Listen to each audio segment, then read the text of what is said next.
Now we're going to install the basket. This was the second box that I received, so let's get that installed. Inside the box, it's going to have your basket. Your basket's going to go, there's an open end right here, and that's what's going to align up with these 3 spots right here. It's also going to come with a bag of tools and parts. Let's go ahead and remove these 3. I took the wrench out of the bag that came with the parts for this basket, and it works. So we're going to take the 3 out on this side and the 3 out on the other side. Now we're going to install the basket, and we're going to have to line these spots over here, and then we will do it on the other side, and then we will reinsert the bolts. It is going to fight with you, but if you just work it, you'll get it eventually.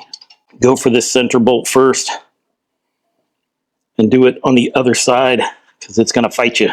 Once you get these middle bolts in, it should make the other bolts easier. I'm not going to tighten up all the way until I have all 6 bolts in.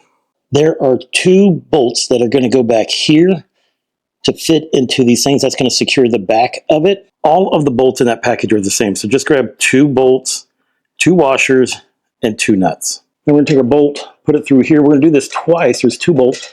Push that through there, add your washer and your nut, and then tighten it all up. If you are like me and you have big fingers and you can't get your hands in here, I'm just going to run it from the back and then put the washer and bolt on, and then put the washer and nut on this way, because I literally cannot get my hands in the back. And if you can't, then I don't want you to feel like you can't attach it. So this is an alternative.